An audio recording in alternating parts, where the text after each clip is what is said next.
A long time ago, a war broke the world. Everyone is screaming at the top of their lungs, fighting till the strongest remains. However, there is a plot twist to that. It seems like the main protagonist of this story would be an Isekai. So when did it all start? It was a clear and sunny day in his past life. A man named Takakuro Raizo is preparing to go to work. However, as he walks out of his apartment, he knows for a fact that he is tired to even move an inch. Because of that, he ended up finding himself laying on the ground. As his chest pumps hard, he starts to pray not to die this way at all. That said, his life as Takakuro Raizo had ended abruptly. But the man who takes a second life in a strange new world is now known as Walm. He's seen holding his hands together again like it's a habit. A man named Jose then states that they need to group up together once again. They are all worried that their commander will start bragging about the results of the war again. Speaking of war results, it seems like Walm was able to take down 9 of them in one go. Jose then states to him that he should be proud of himself too, since he has acquired so many good things in one go. However, Walm states that something like this is nothing to be proud of. Jose then asks why. Walm, with the coldest voice anyone could give, states that he is only doing all of these because it is his job to do so, stating that he didn't kill them to up his numbers at all. Because for him, when the states say kill, it is his duty to kill as a loyal soldier. Walm now lives in a world where war still rages, so he always feels obligated to do what the higher-ups say, just like his old self in his past life. Hearing this somehow made Jose think of Walm as a severe guy. Now that their job at the battlefield is done, they eventually decide to leave the bloody scene and join the squad. That night, everyone was resting and having the time of their lives after another big war had ended. Walm, on the other hand, sits quietly, enjoying his food to the fullest. Then a big man enters the scene, calling Walm's name. As soon as he gets a grip on Walm's shoulders, he then states that he has heard rumors of Walm taking down 9 enemy soldiers on his own. However, the man who reeks so much of alcohol states that he still wins considering he took down 15 of them. He tries to pity Walm, saying that Walm isn't half bad either. So Walm, who knows how the man literally thinks, plays around saying that he knows that he still can't win against a man like Commander Due. The man, who is Commander Due, then states that at least Walm isn't lying after all, since he does not get the skills. Then 2 individuals enter the scene. One of them states that magic is one thing, but skills are just a cheat. Commander Due, who has no idea who the 2 individuals are, asks who the hell they are. Jose then went on to say that those 2 are the 2 surviving rookies they have. One is the coxcomb dude Barito, and the cute one is Nor. Commander Due then starts arguing with Barito, saying that his skill isn't considered a cheat since it is his own power. Barito, who will do everything to stick to his principles, states that it is still considered cheating no matter what. On the other hand, Nor then asks Due if it is true that his warhammer can defeat all kinds of armor there is. Due, who is full of himself, then states that it is all true. Walm, who is curious to know more about it, then asks if it is something that Due has wished for. Jose then answers Walm's queries, saying that there is no possible way Due didn't wish for it. After all, one of the commander's powerhouse moves is a sort of sure kill technique. Jose badly wants some sweet skills like this since he feels like that sort of skill alone can change the tide of war. Other than that, it will surely give them lots of money. Jose then asks Walm if he wants a skill for himself as well. Walm, who is forever honest, then states that as long as it is for free, he will gladly take it. In addition to that, when Jose asks him if he is interested in magic as well, Walm answers that it is still a nice thing to dream about. Hearing Walm say his dream shocked Jose very much. Jose even told their commander right away. However, their brief fun is immediately cut short when they start talking about tomorrow's plan of fighting a ton of battles once more. From tomorrow on, their opponent will be mired. Today's the day they completely split up the Liberation Trade Federation. The Hyzerk Empire has already begun to gather its army in Saria City, in the northwestern part of the former Kingdom of Konoha, adjacent to Mired. However, the war against Liberation is nothing but the mere beginning. The fundamental objective is to defeat Mired. Commander Due then states that it has been fun so far, but starting tomorrow, the real battle begins. It will be unlike anything they've experienced before. It will be a big battle, so they must prepare themselves in any way possible.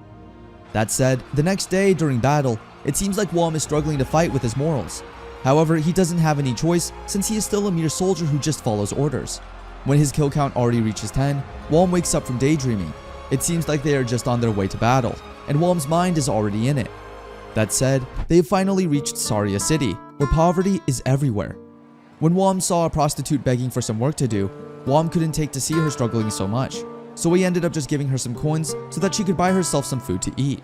Jose, on the other hand, tells Walm not to get so comfortable with anyone since it may cause something bad in the end. However, Walm couldn't help but have a soft heart for some beggars struggling to make ends meet. since he himself knows how bad it feels inside. When he got to this new world, he was not able to sustain himself by just farming. That's why he became a soldier. The supply funds given by the army were needed to pay for his home. Without it, his parents, siblings, and he would become beggars. As he walks down the alleyways full of people who are starving, Wom starts to remember the time when Saria was still a place full of hope and energy. 5 years ago, this was still a Konoan kingdom territory, not Hyzark territory. But Konoha had already been continuously strengthening their borders, thus interfering with Hyzark borders. Even Wom is surprised that they have somehow managed to win that battle and defend the village. This was an abundant land with lots of people, vast fields, and delicious food. But when it comes to Konoha now, it has faced its worst. Jose then asks the commander what he thinks is the reason for this downfall. Commander Due then answers that the mired Grand Duke was a former Konoan nobleman. That guy took advantage of the Hyzark War by abandoning Konoha and defecting to the neighboring Farius kingdom. The dispatch army from Farius and Myard's own army trampled over. One by one, Konoan territories were invaded and vandalized, and turned into a scorched earth. That resulted in Konoha being ruined. The Myard Grand Duke seized the Konoha territory and became a monarch, and Myard became an independent country. It can be said that this land became like this because it was sold to the Myard Grand Duke. The Hyzark also lacked troops and postponed the invasion until now. That's why the grudge that citizens have towards Myard and Farius is more profound than that with Hyzark. This still continued even when Hyzark participated in the Myard invasion war. Hearing all this made Wom think that this person would be the enemy he ought to defeat next time, no matter what. After walking for minutes, they finally reached an inn where they would stay for the time being. While they were drinking, the three started to talk about the plan. Following the Libertoan border, they wished that victory would be theirs. However, it seems like Wom had so much to drink that he ended up vomiting all of it in one go. While his world is literally spinning around, Wom can't uphold the fact that he is calling himself a soldier. Even deep inside, he refers to himself as a murderer. The next day, the big battle begins. Commander Due is doing his best to give his men the best words of encouragement anyone could give. On the other hand, in the enemy's land, Commander Gerard Berger is also speaking with his fellow soldiers. He states that for those who have gathered, they are the symbol of the bravery of their empire. With this bravery, Commander Gerard hopes they will already put an end to this war. He added that his men shouldn't be afraid to trample over their enemies, that they have to show them that they are not afraid of winning the war. On the other hand, Wom is already readying himself for yet another killing spree. After all, it is a kill or be killed situation. However, Wom couldn't deny the fact that he is worried about what's going to happen next. Jose, who has taken notice of Wom's paleness, asks if there is something wrong. Wom then states that it is all just a hangover and nothing to worry about. However, Jose knows that there is something behind Wom's murky eyes. So Jose tells him that if it is about something that happened, he must not be afraid to tell him about anything, since he will gladly listen to everything that Wom says. However, it seems like Wom has decided not to share any of his sentiments. That said, let's now jump right into the war plan. The Empire's army that departed from Saria City was divided into 3 large troops. All 3 routes that led to the Myard territory were targeted for capture. Notably, a massive fort that blocked the main road is being guarded by 3,000 soldiers. That capture was predicted to be particularly difficult. However, they must try their best to succeed no matter what. Due's squad has now arrived at Saria's paramount fort. They will now prepare for battle. However, Wom is worried that newcomers Nor and Barito will die during this battle, so he will try his best to protect the two as much as possible. When the horn sounds start to echo, Due's squad rushes for the castle. Along the way, they have been welcomed by a series of attacks from the enemy. However, with so much tenacity, they still move forward no matter what. Although some of their allies are already dead, Wom and Nor are able to reach the walls. Since the guards gather at the gate, they can enter the castle by laddering the walls. As they all rush to the walls, attacks from above made some of them fall. Despite that, they still maintained their posture and did everything they could to reach the top no matter what. When Wom reaches the top, deaths from every corner are seen. However, as Wom turns back to look for Nor, he is shocked to see a wounded body covered by a pool of blood. He is so angry at the fact that a knight did this. He fights the knight no matter what by swinging his sword in every direction. Wom could not afford to let this knight leave to live since he might kill Nor for good. Usually, a guy like him would be squaring off against Commander Due. The commander was too conspicuous, so they couldn't reach the walls due to the incessant interference. Now, Wom is left alone to deal with this thing, which means he'll have to take this knight down quickly. However, as he is trying to kill the guy in one go, Wom feels something different. When the knight's axe landed on his body, the knight was so shocked that his spear didn't hit Wom's eyes. It turns out that Wom has a magical barrier covering his entire body. Even Wom doesn't know how to describe this immense feeling. His body and sword feel light, as if he already attained much power no one has. As the knight tries to act strong and mighty, Walm just laughs while killing him mercilessly. With that said, Walm ended up killing every last one of them one after another. After killing almost all of the enemies, Walm then checks on Noor, who's still bleeding. Noor then assures him that she is alright and there is nothing to worry about. Commander Due and Jose are also impressed that Walm has already found his power. However, there is no denying that hell has only just begun. The designed fort was shortly surrounded. The battle began in the morning and ended just before sunset. And yet, this battle is still only on the outpost of the borders, which means Walm's job was far from over. A few days have passed since the siege of the fort happened. Everything seems to be going normal for Walm and the others till they come across a body whose face is almost half crushed. Some of their troops managed to escape from the siege and plotted some guerrilla warfare on the road passing through the surrounding forest. The Haizerk army that was heading toward the Myard was stopped in its tracks. A significant loss of supplies and soldiers was suffered as a result. That said, seeing a man with a crushed face out of nowhere is just absurd as it may go. Jose, Walm, and the others start talking more about it. Walm states that he doesn't think it was done with a halberd since the crushed area was too big for it to be that. It seems like the weapon that was used as a shield, Commander Due states. Jose then asks him if the commander thought that the culprit might be someone who may have a skill for themselves. Due then states that there are many users with the power skill, so it has to be the iron wall skill. With it, even a wooden shield's effectiveness becomes similar to an iron one's. It is known that if you hit someone with it, you'll end up with a dead body like this one. At least 2 people have a sort of ability, 1 magic user and 1 skill user. Myard will definitely use these kinds of people in this guerrilla warfare, which Walm thinks isn't suitable for their part. Jose then states that an entire company of men went to look for the enemies but to no avail. Instead, Haizerk army ended up losing 30 of their members. The enemy should have definitely been defeated by now, but they are pretty resilient. While they are walking through the forest, Noor is able to spot something she was not expecting at all. A person is hanging up a tree, cold and dead. They then state that these are the people of the forest who have sold the information of the Haizerk army to the Myard troops. Walm then told her that there was a time when he wasn't used to this type of view. Someone had told him that it was because of these people that dozens of innocent people were killed, so there's no need to feel guilty about everything that is happening to the forest people. Then, after a while, a warning is sent, stating that the troops should be aware that the Myard troops are on their way to attack. Walm then moves ahead of everybody, killing off as many enemies as he can. When he already got a clear picture of the enemies, it turns out that they are the leading adventurers. Noor, who doesn't have any idea what a leading adventurer means, asks. Jose then explains to her that these are the people who subjugate demons and secure dungeons. No wonder the Myard troops are good at guerrilla warfare, since they had the adventurers as one of their allies. Walm then thought that if it was all the adventurers doing, then all that remained were the elite knights. On the other hand, Commander Due, who also fights with enemies, is furious at the fact that the guild is interfering with the war. However, the guild leader states that they are just free-willed employed soldiers. Meanwhile, back to Walm, he's in a deep shock as he sees that one of his enemies is just a mere kid. But despite that, for him, all magic users are just a nuisance, so this will only lead to him killing the kid no matter what. With his evil, murky eyes, Walm mercilessly kills everyone that comes his way. He then tells anyone who begs him to spare their life to give up since no one will help them in the end. The kid then shouts out to ask how Walm can kill someone so quickly. Walm then looks at her with the coldest eyes there are, stating that on a battlefield, it is necessary to do such a thing. After all, Walm is sure that the girl herself has killed her own share of people, and since this is a rather pointless conversation, Walm would rather finish it in one go. However, it seems like the girl had some excellent training and is able to dodge its attack. But there is one thing that Walm is able to realize, and it's that this girl is not used to killing people at all. However, this would not stop Walm from killing her no matter what. As Walm rushes towards her as his weapon almost reaches her, a man with long hair stops him on time. It turns out that the girl is actually the adventurer's leader, so no matter what happens, she should be defended at all costs. However, the man who tried to help ended up meeting his death in the end. On the other hand, as Walm tries to kill the girl, a hidden magic starts to linger in the surroundings. It's so powerful that it was not just Walm who felt it. It turns out that it is all the girl's doing. When Walm is readying himself to fight once and for all, the girl somehow finds an escape route which ultimately leads to her freedom from death.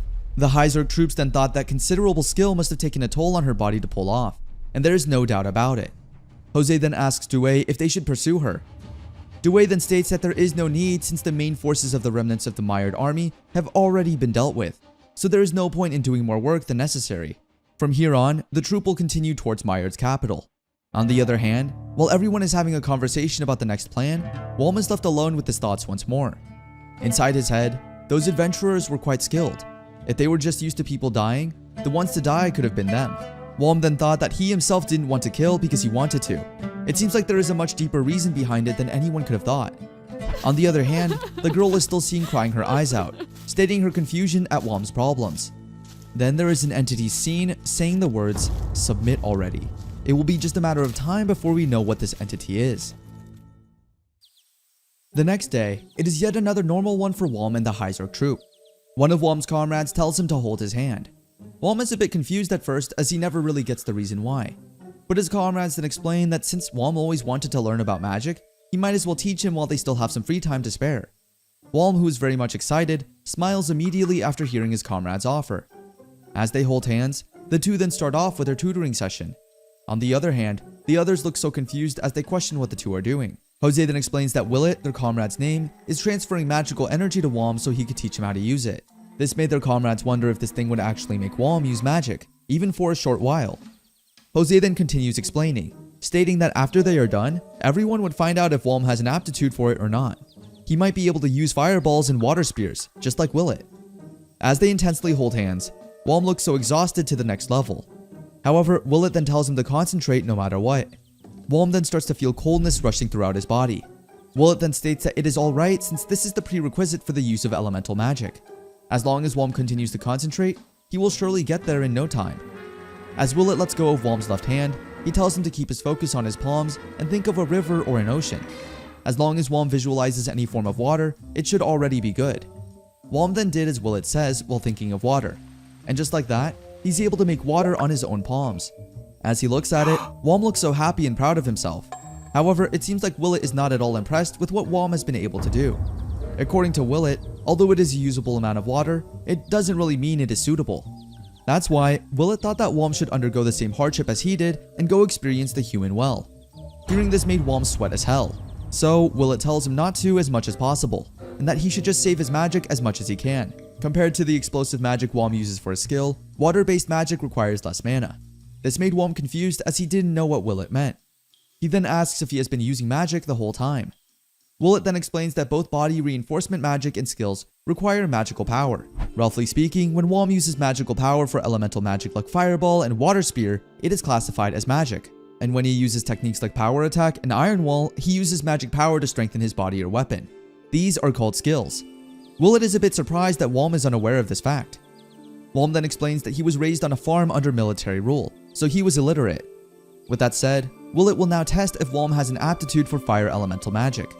Wom then did the same thing he did earlier, but this time with fire in his mind. Willet is able to look away for 1 second, and when he looks back at Wom, he is in deep shock when he sees that Wom has a big flame. Everyone immediately went into panic as it caused a big fire. Thankfully, Willet is able to stop Wom from causing an even bigger fire. But instead of getting furious at what Wom did, it seems like Willet is even happier about what has happened, since he can now finally say that Wom definitely has an aptitude for fire magic. So instead of stopping, they will now continue with the next step. Meanwhile, a man then relays a message to Commander Dewey, and it seems like it is a message from the Allied troops. Inside the message, there is an order from Captain Ligurian. However, after Dewey reads the letter, all that he can say is that the Allied troops must be crazy for thinking of such a strategy.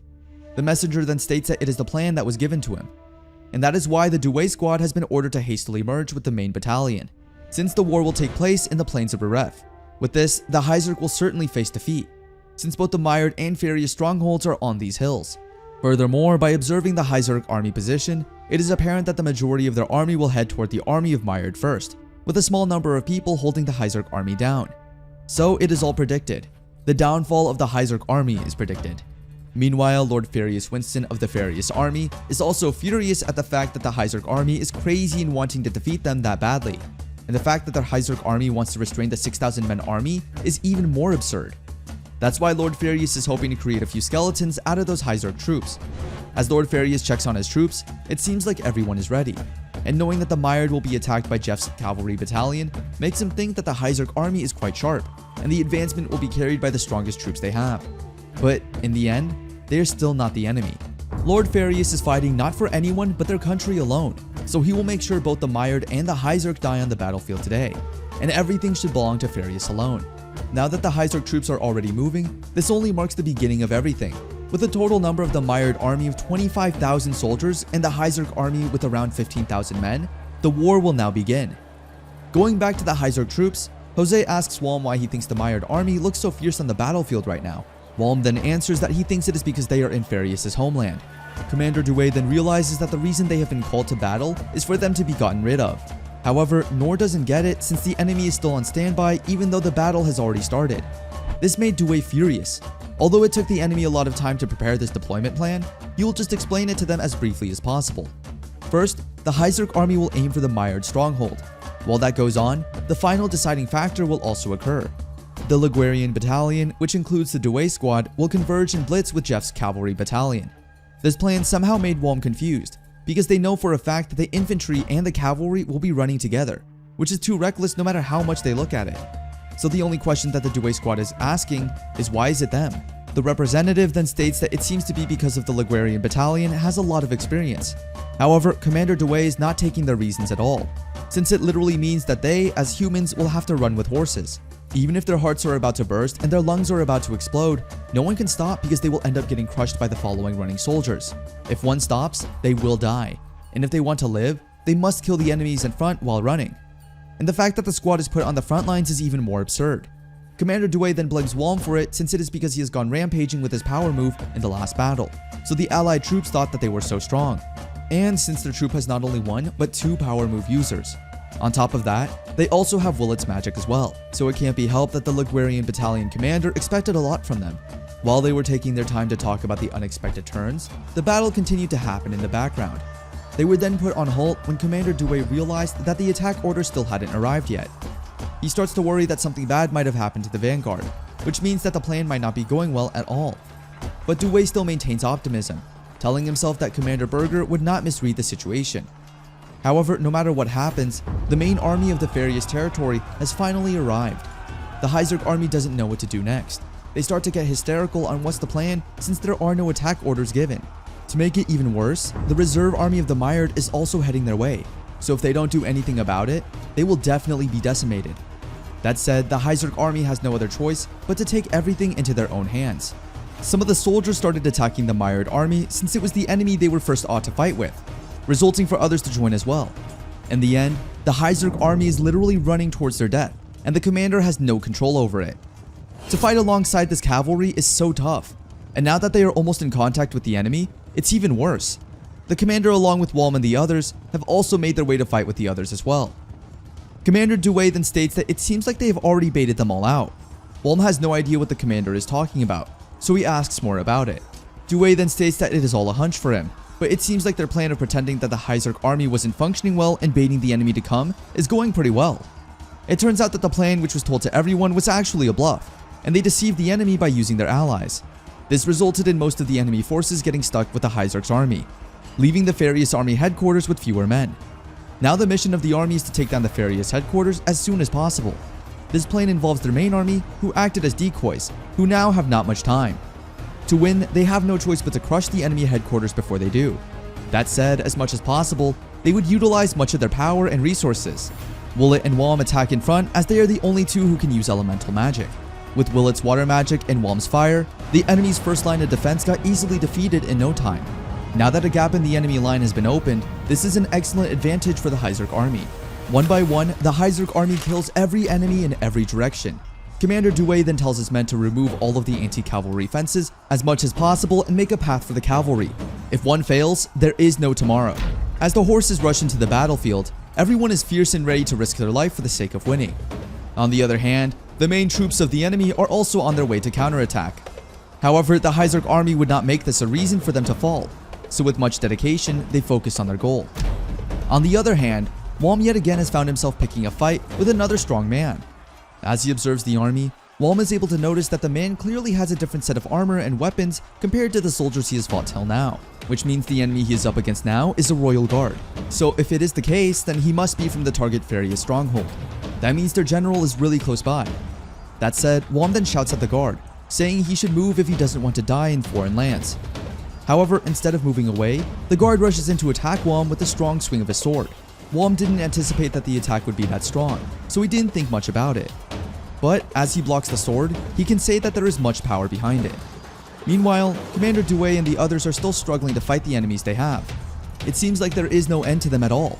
Jose is also able to notice that there is a strange group in the back who are trying to run away without stopping their invasion. Commander Dewey then states that that is the enemy's general, and since there is no one free to catch it, at this rate, their general is going to escape in no time. Even Commander Dewey starts to wonder if these soldiers are just here to give time to the weakening general.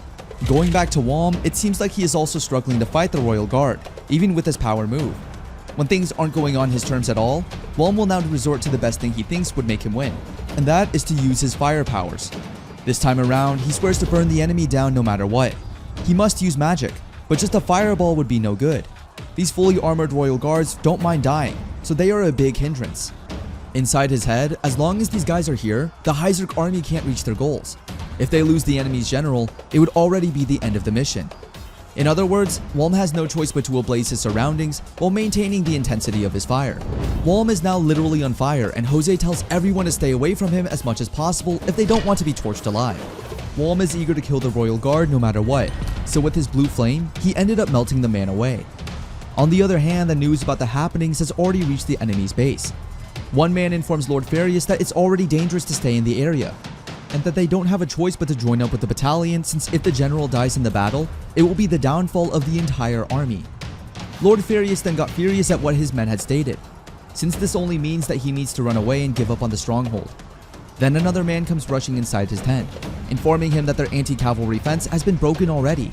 They don't have any choice but to move as fast as they can if they still want to stay alive. Then a big explosion literally awoke the hell out of the Lord. In the midst of this event, he is able to remember a time when someone told him that on the battlefield, if ever he sees a blue fire, that only means the bonfire of the netherworld, which simply means that there is an invited death waiting for him. This fire death's name is Ignis Fatuus. It was as if someone had opened the gates to hell. That said, the commanding general Lord Farius already has an idea of what's going to happen to him next. Now that Walm is already in front of him, despair will continue to spread with the color blue. Now that Walm has successfully cornered the commanding general Farius, it will only be a matter of time before things would fall into order. However, instead of getting all scared, knowing that he is already one step away from death, it seems like the commanding general is still full of himself, stating that Walm is just a mere foot soldier who thinks highly of himself. The commanding general then tells Walm with a very confident voice, stating that he is the commander of the Myard and Farius expedition forces. So if anyone should be scared, that should be Walm, who he refers to as no one at all. On the other hand, Walm starts to contemplate if the commanding general in front of him is the real deal or if it is just a double. However, as he looks closer, he eventually confirms that it is the actual general. Walm then states that the general should just give up. Walm knows that there is no point in killing the general without reason, considering having someone of royalty as a prisoner of war is very beneficial.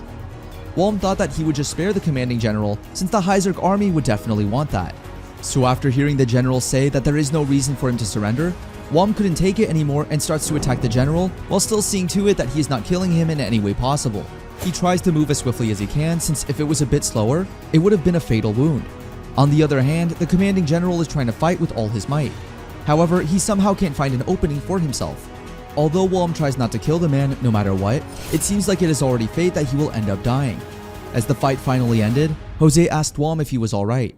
All he can say is that he is terribly tired and can't seem to express it very well.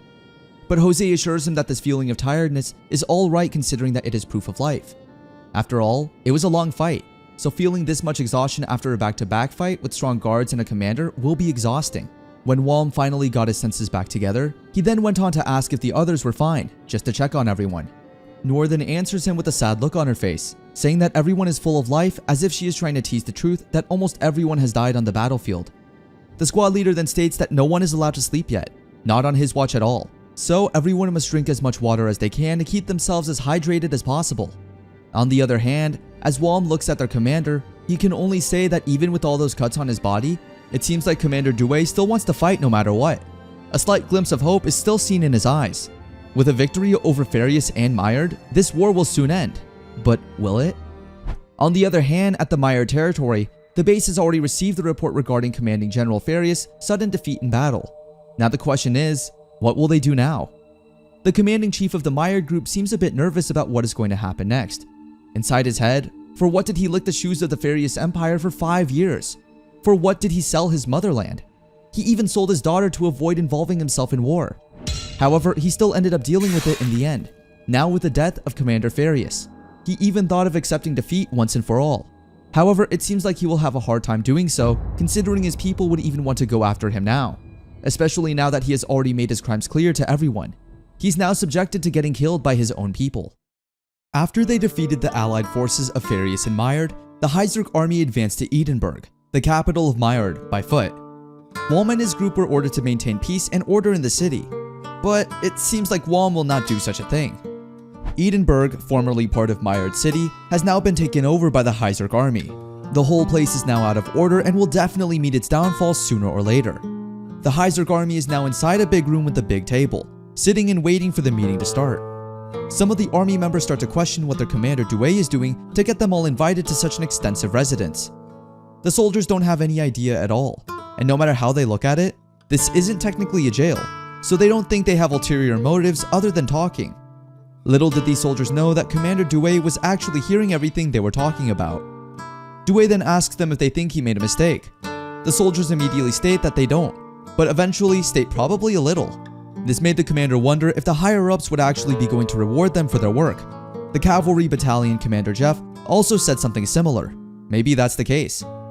When the drinks were already served, Jose asked Due if he knew how to drink it, since this is technically their first time in such a fine dining setup. All that Due knows is that when drinking this kind of refreshment, it's all about the sound, since these royalties are actually drinking their tea very quietly. As the soldiers sip on the tea, the smile on their faces couldn't be hidden at all. It seems like everyone loved the taste of hot tea, lingering in their mouths sensually.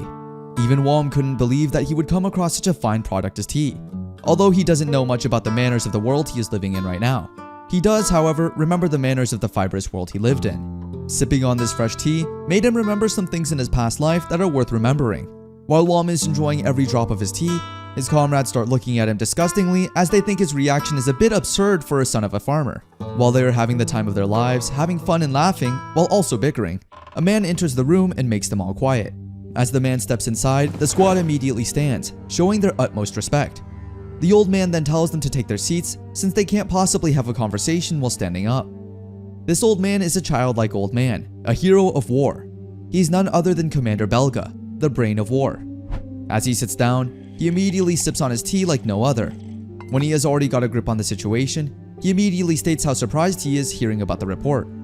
That it wasn't Jeff's cavalry that killed Farius' commander, but rather Due's infantry. Even Belga himself has been outdone, especially by all of them. He thought he would give the guys that reward directly, so he decided to call them personally. Commander Due, who is a bit shy, states that they are unworthy of the hero's praises, but we all know that he loved hearing it. Belga somehow grew fond of Due after he heard how fierce Due was on the battlefield. Commander Belga even termed Due a treasure of the country, since it is pretty rare to find commanders like him. Hearing this made Due so happy. Finally, after all those struggles, he's able to hear some good words from someone important to him.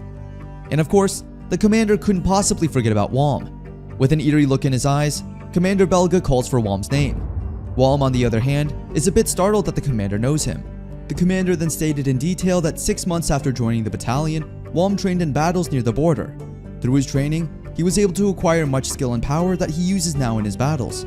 He is a very strong weapon for the squad leader, since other than the fact that he has learned magic, he is also quite the adamant actual fighter. On top of that, he also now has the skill of Ignis Fatuus, which is considered to be one of the deadliest skills there is. So it is natural for Commander Belga to feel excited and amazed at how skillful and powerful Walm truly is. Walm couldn't say anything other than thank you. The commander then continues with his speech, saying that when he was young, he was able to see Ignis Fatuus once, but thank God, Walm is a soldier of Heiserk. One would like to avoid getting burned and killed by the blue fire. Everyone has heard about the fairy tale of the fire, which sends anyone to the netherworld. Throughout history, the ones that had this ability were either famous heroes or some outstanding adventurers. So the commander wonders if Walm is one of them. So he calls for Lynette to bring something in. A weird looking mask is then presented to Walm. Just looking at it made Walm extremely agitated. The commander then explains that this mask is worn initially by a party of other worlders. They went on a rampage against the 3 major nations. As a result, there are many mysteries surrounding that mask. But the only thing known about this mask is that the owner could also use Ignis Fatuus like Walm. So the commander asks Walm to wear the mask to see if it fits. And surprisingly, it fit perfectly. Other than that, it did suit him very much. However, inside Walm's mind, confusion starts to rush in. He starts to question why it feels like deja vu, a feeling he can feel in his original world. While he is feeling all these emotions, the commander keeps on telling him that the enemies will definitely fear him with that mask on, so he says that if Wom likes it, then he can keep it. With the unhappiest face anyone could imagine, Wom states that he likes the mask very much so. However, it seems like the commander has something up his sleeves. It turns out that the mask is actually cursed. Wom tries to ask the commander about it. The commander keeps laughing his lungs out as if there is no tomorrow. All that the commander can say is that it looks like the mask has taken a liking to Wom. The mask sometimes harmonizes with his emotions and trembles. It hasn't caused any harm yet, so the commander states that no one should worry much about it. There are rare occasions of weapons having their own skill. This thing is very picky, which is quite problematic. It's good that it has finally found a suitable owner, so Wom should cherish it with all his heart. That said, as soon as that dreadful meeting is finally ended, everyone seems to look so tired all of a sudden. Although they are all thankful that they have finally got the reward they have wanted, it seems like Wom has got something he has never expected to have at all. Although he knows that the gift was unnecessary and a bit over the top, Wom will try to cherish it no matter what, considering it is something that the commander has given to him. Even if the mask literally has its own will and shakes immensely, it's nothing new in the world that Wom is in right now, so he finds it not so hard to take it wholeheartedly. As they walk past the main road, the group has come across a pile of dead bodies of mired soldiers. It seems like these men rushed to this place after they lost their lord. It just shows that even if they have wealth and power, it only takes a moment for it all to crumble. It seems as though insurgents killed the mired kinship before the Hyzarch army arrived, but it also seems that apart from soldiers, commoners also participated in the insurgents. The death toll is still rising greatly. That's why Wom and his group were ordered to maintain public order. Part of the job is to find the mired soldiers hiding in the city and the people disregarding martial law and looting. Other than that, Wom's group will also dispose of the said prisoners and facilitate a smooth operation. One by one, Wom and the others start to find individual after individual. Some try to beg for the Hyzarch troops to spare their lives, while some reasons that they are not soldiers. Even Wom starts to ask if that person is really a soldier. So to stop the havoc, he tells his men to stop hurting anyone and just do the best they can to maintain order.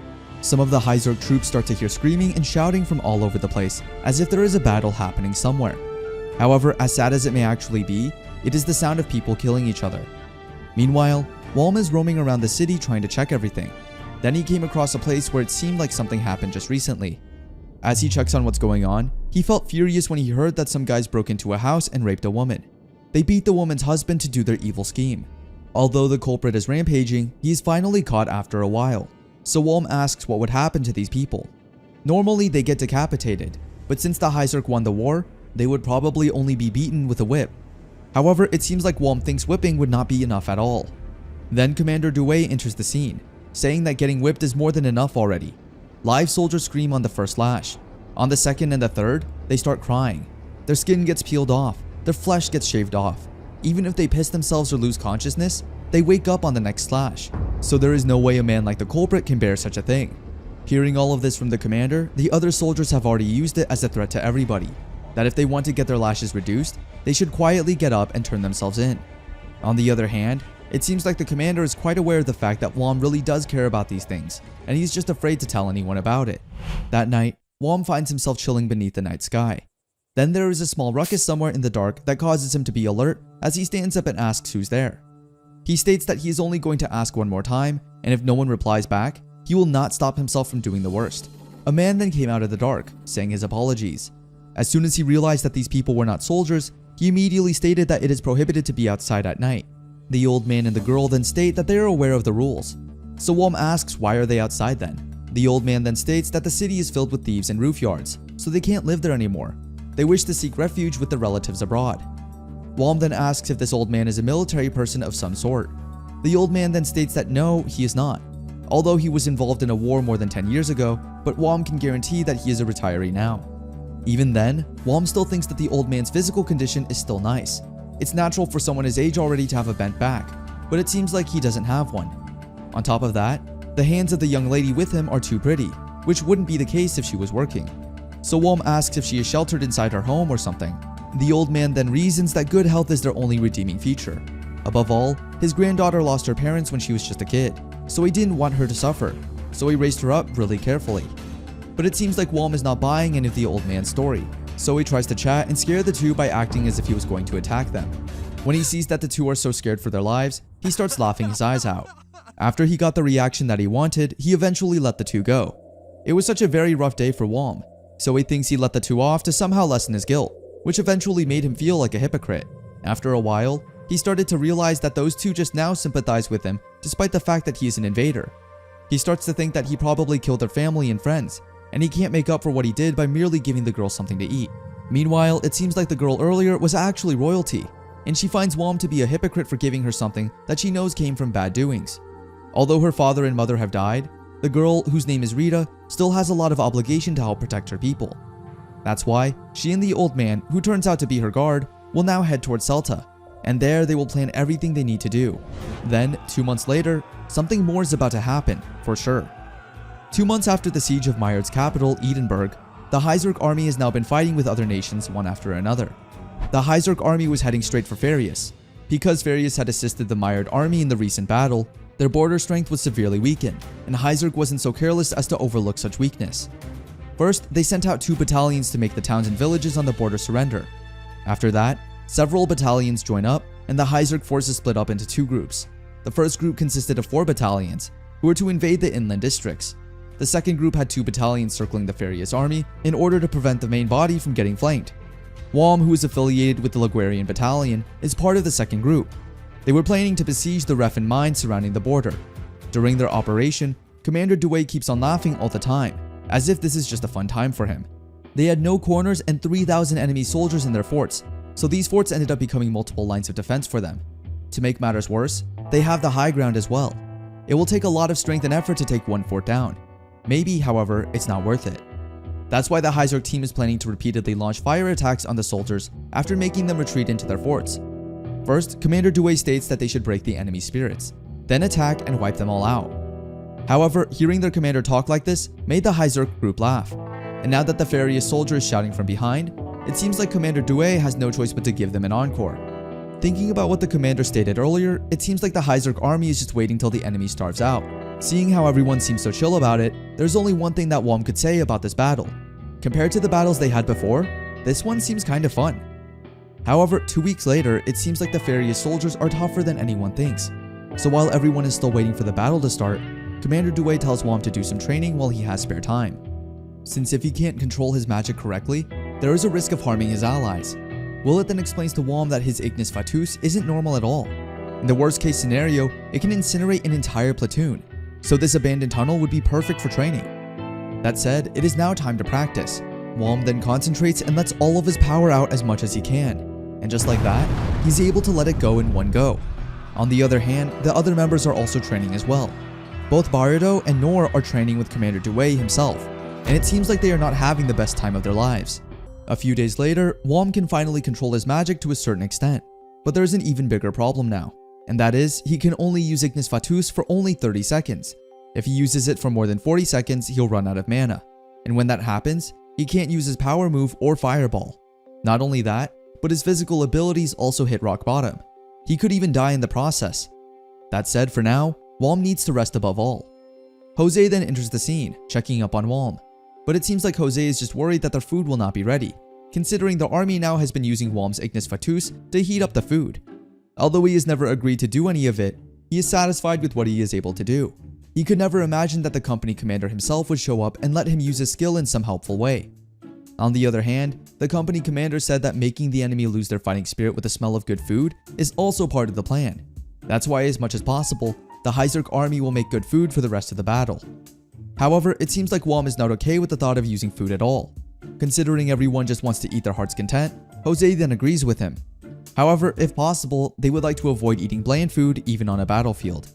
It seems like Wom is not admitting that Jose's cooking is quite tasty, so he keeps on saying that he is just munching on the food because he has used up all his mana, so he needs some calories to bring back his energy.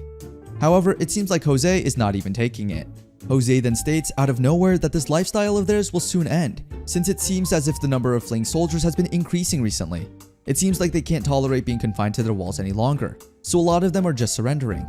But to tease Wom, Jose then states that the smell of his cooking must be contributing to it as much as well. Jose then laughs at the thought of imagining themselves being various soldiers confined within the walls, with their stronghold completely surrounded. Regardless of day and night, there are sounds of battle. Even though they are fighting, they need to ration the little reserves they have day by day, while the enemy outside is feasting on such delicacies. This might be the worst feeling there is. A day or two would make one nauseous and irritated, but if that continued for a week, it would definitely break their spirit. That said, 3 days later, it is now time to annihilate the enemy, starting off with Wom's blue flame as the signal for the start of another war. Before the attack, the whole Hyzerk army is seen having a meeting. The mine's geographical location seems a bit tough to play with. Besides that, it's a fort after all. Since it's also very narrow, deployment of soldiers is going to be tough. That means they can't overwhelm the enemy with their numbers alone. And that's where Wom comes into play. He is going to do a night raid with a small number of people. His assignment is to use his Ignis Fatuus and cause total ruckus within the castle walls. Hearing this somehow made Wom nervous, but he didn't really have a choice since this was an order from the boss. Wom is also instructed to take a wind element user with him to execute the plan successfully. On the other hand, while Wom and some soldiers create chaos inside the castle walls, the others will use this chaos to their advantage and have the 2nd Battalion take down the fort in one go. Although Wom doesn't like the idea of the plan at all because it seems like the leaders see him as a pyromaniac, he doesn't have any choice but to agree with the said plan. That said, the plan is simplicity itself. As long as Wom creates panic inside, everything would eventually go smoothly. With that said, while the night is still young, Wom together with some soldiers inspects the area. It seems like they are going to target the defensive tower, which holds most of the enemy's soldiers. Wom's job is to simply infiltrate the area and create an opening so that their allies can storm the place.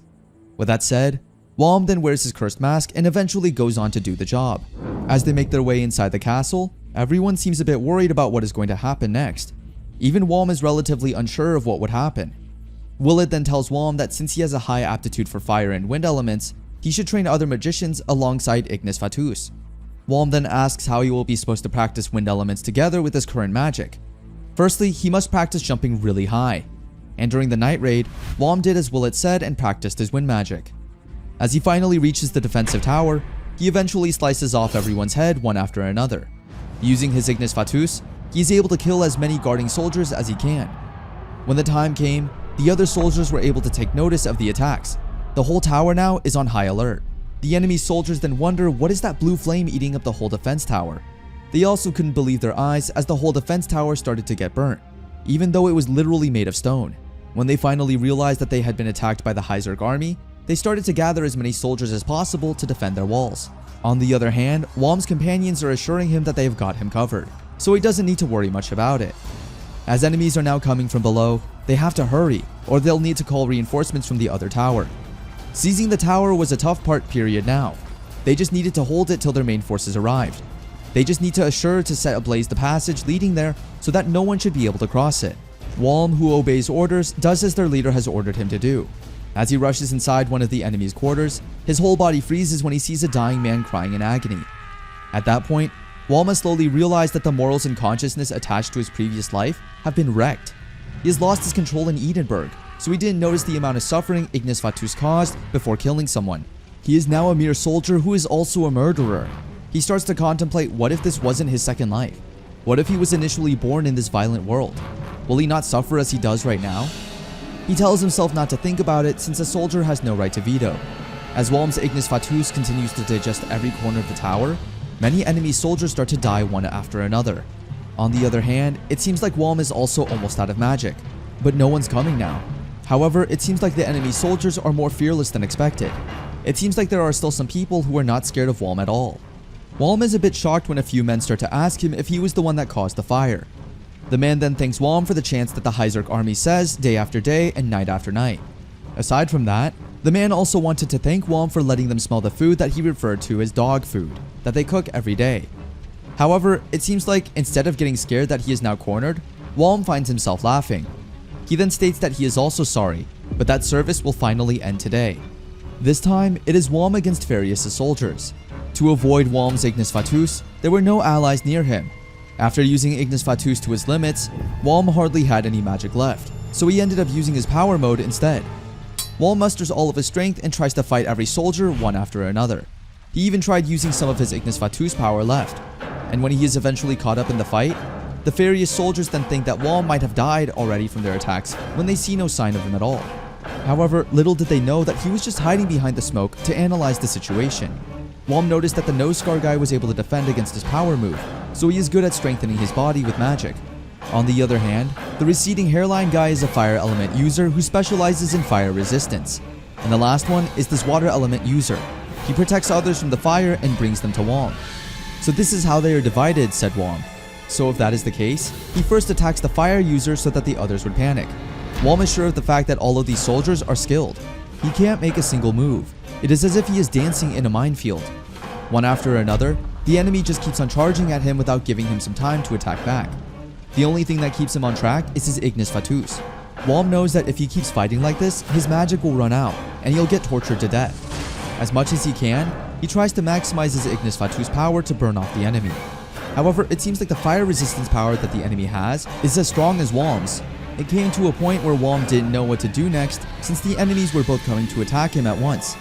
He starts to panic a little, but eventually, he decides to do the best he can. He focuses on attacking one soldier at a time, and eventually, he is able to take the lead.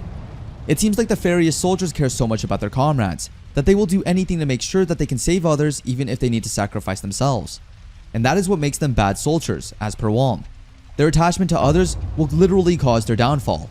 With that said, after Wom killed 2 of the 3 enemies, he is now left with only 1 to take care of.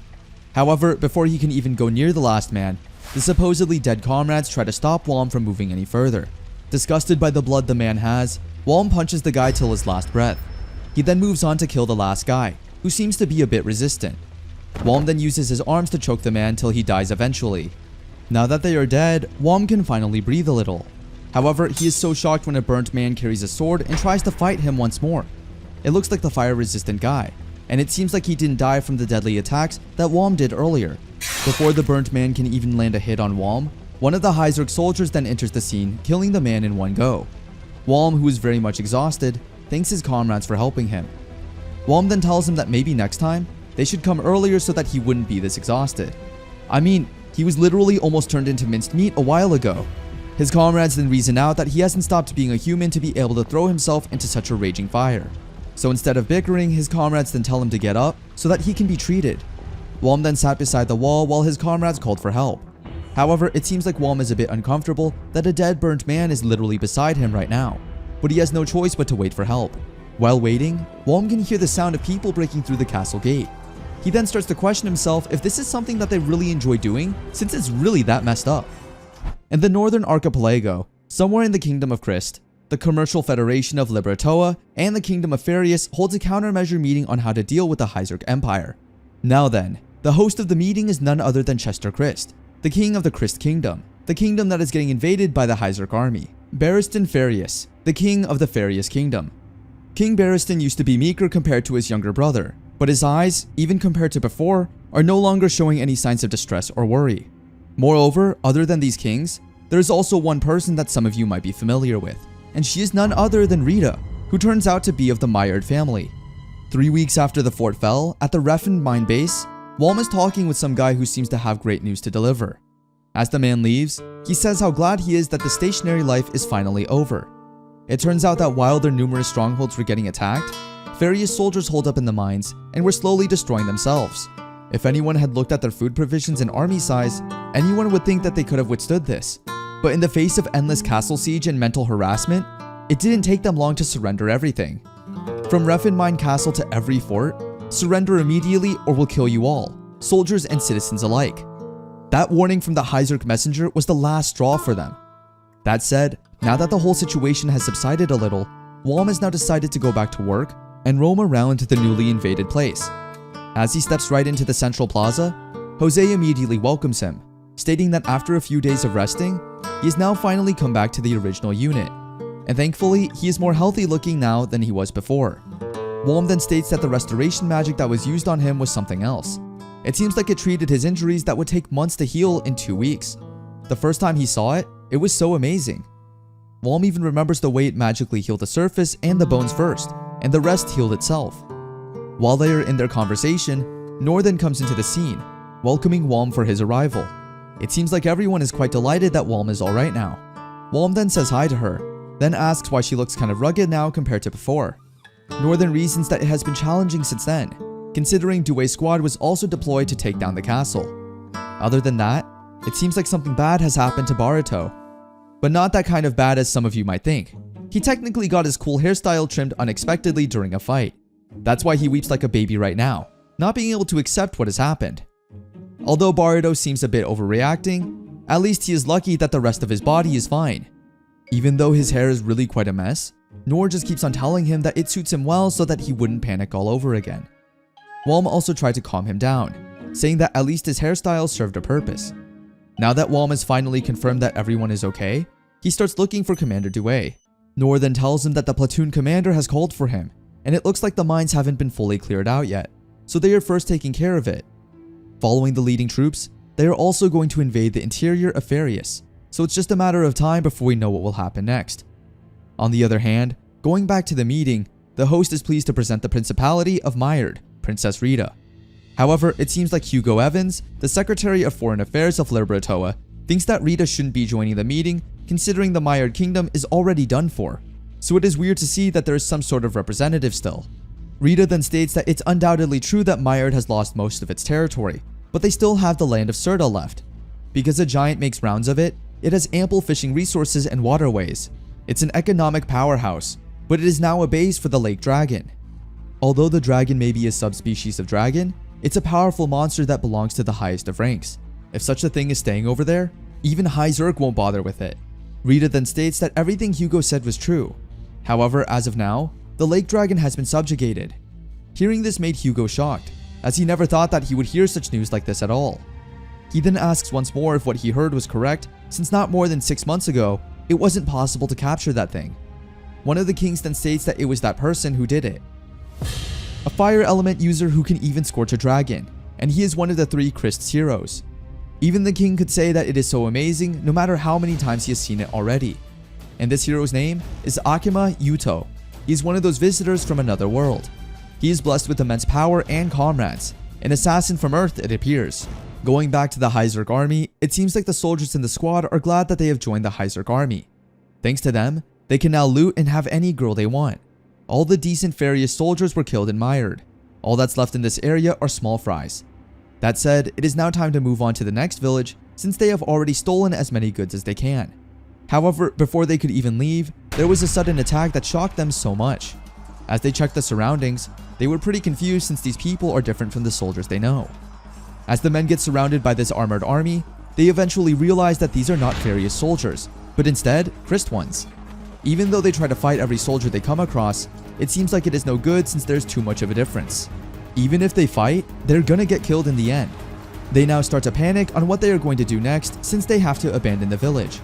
However, they have no choice but to leave everything and run for their lives. Although they have collected so much, they have no choice but to run since it is still better than dying. The men then take advantage of the dusk and get out of the raid as fast as they can. They even start to wonder, as they run for their lives, why would Christ soldiers do a raid in the area?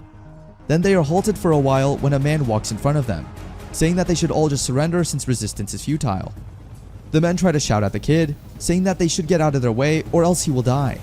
However, one of the members then realizes that the kid is actually just a magic hallucination. That said, after the said raid, 3 Saria battalions of the High Zerk army were destroyed. There were around 700 unreturned soldiers. On the other hand, it seems like Jose was quite shocked when he heard that they would be retreating support. He honestly thinks that it is some kind of joke. On the other hand, inside Walm's mind, what has happened to their plan of invading the interiors of Farius? Commander Due then states that even he couldn't believe his ears either, so he asked the War Council. And then they told him something shocking. Farius Kingdom, Christ Kingdom, the Commercial Federation of Liberatoa, and the remnants of Myard have now joined forces to defeat the High Zerk Kingdom. This shocks everyone, since that means every country in the Northern Archipelago has now become their enemy. Walm then thought that if he was not wrong, every country in the Northern Archipelago was eyeing each other. To think they would suddenly join forces is unexpected. Barido then asks what the enemy's numbers are. Commander Due then states that no one should worry about the numbers and just focus on what is ordered for them to do. But in total, the enemy's army exceeds 60,000. On the other hand, the High Zerk army deployed to Farius is 16,000 soldiers. Even if they could combine the 2 battalions stationed at Edinburgh, it would be at least 24,000 soldiers, which is obviously lacking. Meanwhile, at the meeting of the different nations, they are now talking about Farius' kingdom wanting to propose a 4-nation alliance. An alliance that emphasizes both the military and economic aspects of the 4 nations, with Lake Serta as the economic zone. Hugo thinks that it is such a bold move. However, it sounds like fun to him. After all, the glory and fall of each nation are at stake at this very important meeting. Now back at the Hyzerk army, everyone has now informed their men that the Hyzerk forces are on the defensive and will be withdrawing in stages. It seems like they will take place at the Sarajevo fortresses. With their current amount of men and the supplies that they looted, they might not win, but they might not lose too.